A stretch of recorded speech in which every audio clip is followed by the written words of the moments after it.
Hey everybody, you're very welcome back again to the final day of the Danish Outdoor Festival. Today in the social media tent, we're talking to the organisers and the people behind bringing all this together. Today I'm joined by Friluftsland. Friluftsland, for the international audience who may not be aware, is a large outdoor chain here in Denmark and who have been sponsoring the festival for a long time. So to tell you a bit more about Friluftsland, I'm joined by Eva and Tobias. There we go. And they're going to tell us all about it. So Eva and Tobias, tell us all about Friluftsland. Yeah, so Friluftsland is like 43 years old. Wow. It has 11 shops and 2 Fjelraven brand stores. So we're in most of the bigger Danish cities. Specialty shop with a lot of nice equipment, and we try to focus on the cool parts of Friluftsliv in some way. Yeah, that's it. And when you say speciality equipment, what do you mean speciality equipment? So we do a lot of climbing gear. Yeah. That's like how I would see we differentiate from a lot of the other shops. And then we have bigger hardcore brands, Arc'teryx and a lot of Fjelraven, of course, with the brand shops. And I was actually a little late to the opening of the brand shop in Copenhagen when it was, and they're really, really close. You got Friluftsland here and Fjelraven there. Can you explain to us the connection, for those who are watching, the connection between Friluftsland and Fjelraven? Yeah. I guess you know more about it than I do. So Friluftsland was bought in 2017, as far as I remember, of the big Swedish Phoenix Outdoor. Which owns... That's a big group. Really big group.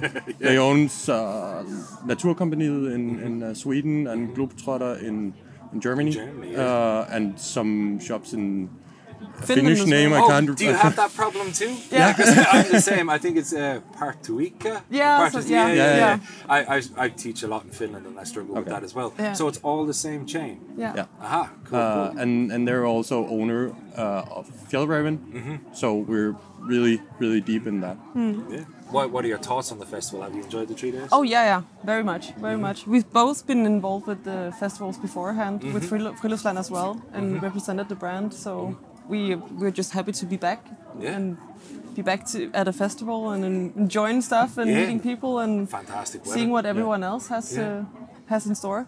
Yeah, and it's a super nice experience, just like being out talking to potential customers and hearing about their trips and their wishes for equipment, and sometimes we can show something off, sometimes we need to send them to the stores, and otherwise there's a lot of like the big brands here, so they can go talk to the people who really know a lot of like, specialty knowledge on brands like Jumbo and Sea to Summit, stuff like that. Yeah, you can see them all on display around here. But it's super interesting to see what Friluftsland have done with this, because it's a free event, and I don't think people kind of understand the fact that by Friluftsland sponsoring this event, it means that your customers get to come to a fantastic thing for free. And because I noticed Friluftsland do a little thing different down there, and you haven't, well, basically the whole store is here for people to see, but at the Friluftsland stand, you are kind of one of the busiest. But what are you doing down there? What can people expect at the Friluftsland stand? Well, this year we wanted to focus on just being present and have enough time to speak with people who came to visit. So the only thing we've been doing is selling mugs with coffee in them. That's the most important thing, though. I've seen it. It's people have gravitas down there. Yeah, it's been great. We had some very great conversations with people, and there's been a good atmosphere all through the festival, I think, and But you guys have been incredibly busy down there. Yeah, we have. It's been insanely busy. I've walked past sometimes and seen been a just queue all the coffee time. going. You've kept the whole festival alive with coffee. So I mean, not only have you brought people here, but you're also giving people the energy to get around and do what they need to do. And is there any events that Friluftsland is also part of that is maybe organize on your own? Is there a Friluftsland event that people hikes or trails or? We're actually working on trying to incorporate more events for customers in general. So it's something you heard it here first. It's something new we're trying out, and we want to, of course, be able to make good events. So we're taking our time and doing the planning that is necessary to be able to make great experiences for people. But more will come in the future. I hope. I like that little sneak peek. So the festival here is open to an awful lot of international travelers. I mean, you're here talking to an Irishman and a Swedish production crew and so on and so forth.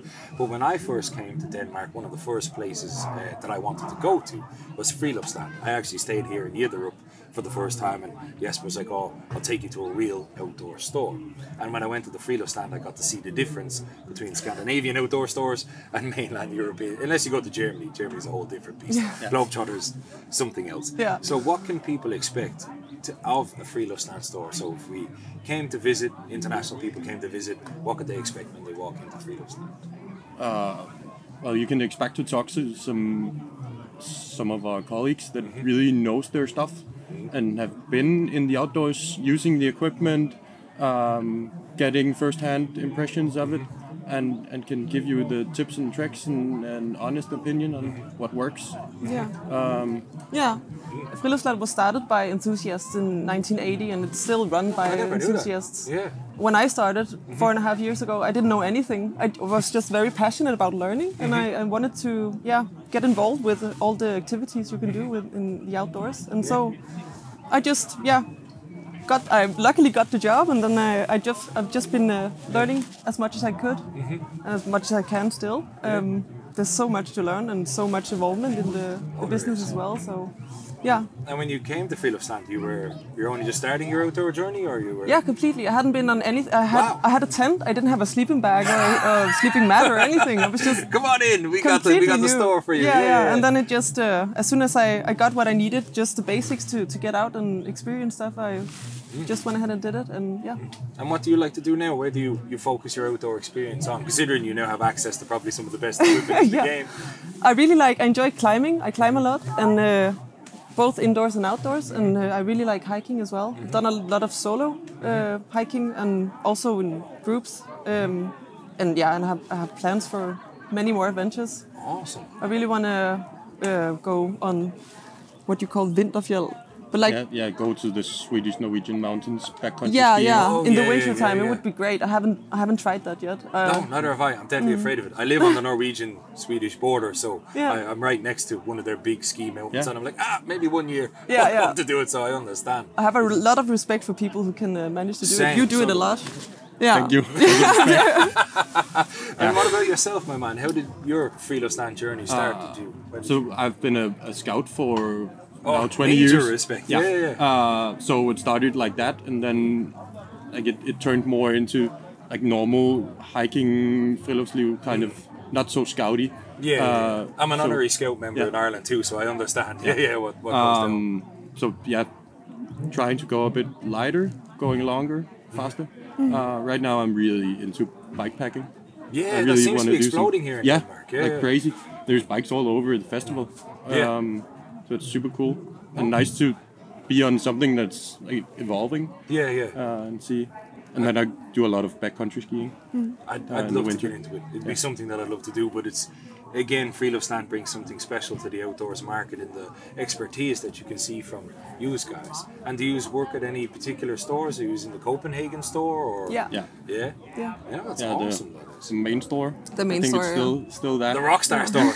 The original one. No, but it really goes to show that the experience that you get when you walk in, that it's not a retail store. I didn't feel that when I went into Friluftsland. I just felt that I was talking to people who were passionate about it. That's where I met Lars and everything else. And I think that really comes across here at the show too, that Friluftsland got behind such an event. So there you have it, guys. You can check out the store in Copenhagen where you can talk to experts like the guys here and get a real feel for outdoor equipment in Copenhagen. And if you're traveling from overseas, I totally recommend to go check it out. It should be a tourist destination on the map, in my opinion. So thank you for joining us, guys. Thank you. And we'll catch you in the next video.